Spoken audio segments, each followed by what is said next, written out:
Bonjour, dans cette vidéo, je vous dis tout ce que je sais sur les cartes à tâches et comment les intégrer dans votre fonctionnement de classe.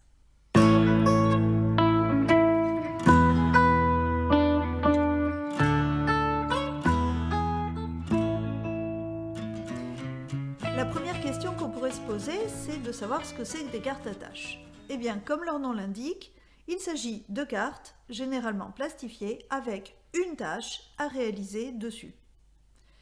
Ça ressemble un peu à un exercice qui aurait été segmenté en questions différentes avec une carte par question.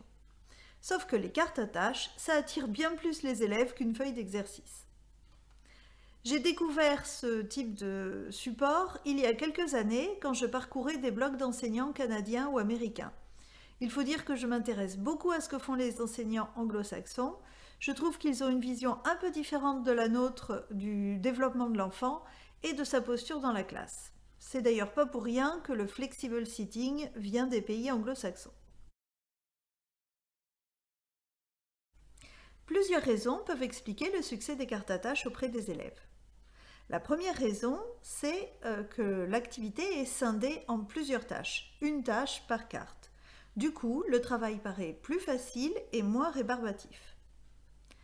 La deuxième raison, c'est que à chaque carte, l'élève éprouve une satisfaction immédiate, puisqu'il peut vérifier lui-même sa correction au dos avant de passer à la carte suivante. Enfin, ces cartes sont souvent décorées, colorées et bien plus attractives qu'une feuille d'exercice. Mais ces cartes présentent également beaucoup d'avantages pour les enseignants. D'abord, elles constituent une économie de papier et de photocopie, car une fois qu'on a créé son set de cartes, il suffit de les plastifier pour pouvoir les réutiliser plusieurs années de suite. Elles sont autocorrectives, ce qui signifie qu'on n'a pas besoin de corriger ces activités, les élèves vont pouvoir travailler de manière autonome. Elles permettent d'aborder ou de réviser des sujets très variés dans absolument tous les domaines d'enseignement. Elles sont faciles à stocker et personnellement j'ai vraiment beaucoup de plaisir à les concevoir, à choisir mes couleurs, mes motifs et avoir l'enthousiasme de mes élèves quand il s'agit de les utiliser. La manière la plus courante d'utiliser les cartes à tâches est de les mettre à disposition des élèves en libre service ou dans un centre d'apprentissage. Et dans ces cas-là, on les présentera sous forme de séries attachées avec un anneau, comme par exemple ici cette série sur le périmètre où il y a une dizaine de cartes. Au dos de chaque carte, on trouvera la correction qui permettra à l'élève de travailler seul. Cette manière de présenter les cartes à tâches sera réservée au renforcement, à l'entraînement. Elle sera très utile pour les élèves qui terminent rapidement un travail et qui voudraient s'entraîner sur autre chose et se fait généralement soit individuellement, soit à deux. On trouve aussi très souvent, en particulier en cycle 2, la carte à pince qui permet de marquer sa réponse avec une pince à linge, comme dans l'exemple que je vous montre ici. La réponse est toujours au dos et la pince sera placée à l'emplacement de la bonne réponse. On trouvera également la carte à compléter au feutre effaçable. Par exemple, ici, il faut examiner un petit texte et indiquer le nombre de lignes, le nombre de phrases et souligner la troisième phrase. De la même manière, la correction sera au dos et l'élève pourra s'auto-évaluer. Jusqu'à maintenant, nous avons vu des utilisations plutôt individuelles de la carte à tâches. On pourra aussi projeter la carte à tâches si on a un TNI ou la partager entre plusieurs élèves. Comme par exemple ici, où nous avons un texte avec des erreurs et il faut corriger les 10 erreurs qui se trouvent dans ce texte. Là encore, la correction est au dos. Donc, deux manières de procéder. Soit on l'affiche au tableau et les élèves font sur leur cahier, soit on distribue autant de cartes que d'élèves. Donc, si dans le groupe il y a 6 élèves, on distribue 6 cartes et les élèves font une carte différente ce qui permet d'éviter que les élèves ne cèdent ou ne se copient les uns sur les autres.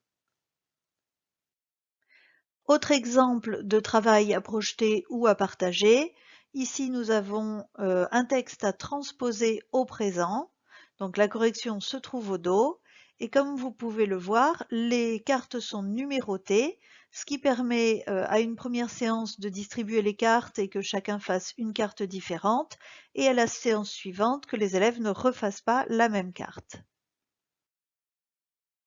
Lorsque les cartes à tâches ne sont pas liées ensemble par un anneau, elles peuvent être utilisées comme banque d'exercices pour l'enseignant au cas où. On a tous vécu cette situation où les élèves terminent 10 minutes trop tôt l'exercice et il faut les faire patienter, il faut les occuper pendant les 10 minutes qui restent. Et bien là, il est très facile de sortir une carte à tâche avec une petite opération à faire. Et comme la réponse est au dos, ça ira très très vite si les élèves le font sur ardoise. Ou alors, par exemple, en numération, ici, arrondir 567 à la centaine.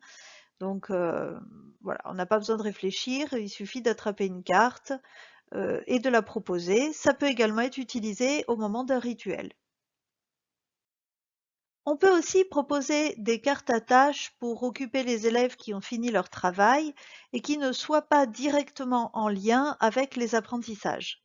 Ça peut être simplement pour enrichir sa culture sur des tas de sujets différents, comme par exemple ici, une meilleure connaissance de certains animaux avec un vrai-faux.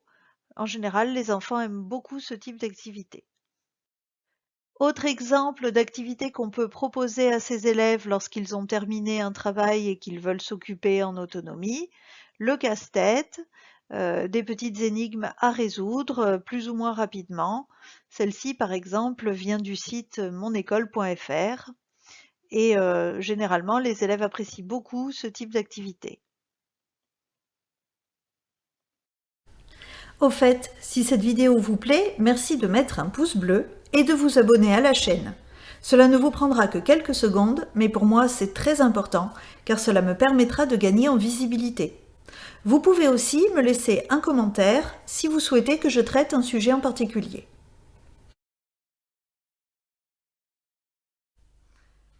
Pour fabriquer ses propres cartes à tâches, on peut utiliser un logiciel de traitement de texte ou de mise en page. Si on cherche un outil gratuit et que l'on dispose d'un accès Internet, Google Slide fonctionne très bien pour ce type d'activité.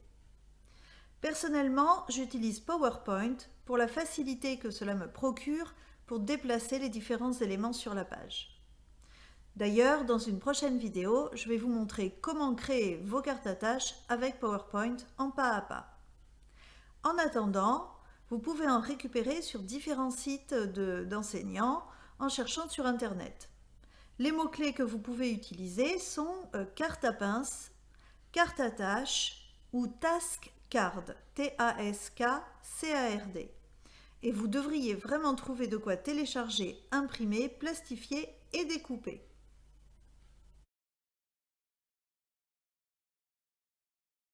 Alors, une fois qu'on s'est constitué un petit stock de cartes à tâches, il faut savoir comment on va les présenter à ses élèves et où on va les ranger. J'ai trois propositions à vous faire. La première, c'est de mettre en place un support en libre service, comme par exemple ici, où les élèves vont pouvoir se servir chaque fois qu'ils ont un moment de disponible. On pourra faire varier les cartes. C'est même judicieux, je pense, de ne pas mettre toutes ces cartes en même temps, mais de vraiment mettre les cartes en fonction de ce qu'on travaille en ce moment. On pourra également ici les suspendre à des punaises sur des bandes de liège au mur directement. Et on pourra enfin les mettre dans des corbeilles, comme ici, où elles sont rangées par thème et séparées par des intercalaires pour plus de facilité. Elles sont également en libre service pour que les élèves puissent se servir quand ils en ont besoin. Et voilà, vous savez maintenant pourquoi j'ai mis en place des cartes à tâches dans ma classe et comment je les utilise. Dans la prochaine vidéo, je vous montrerai comment créer vos propres cartes à tâches avec PowerPoint. Et il ne me reste plus qu'à vous dire à bientôt.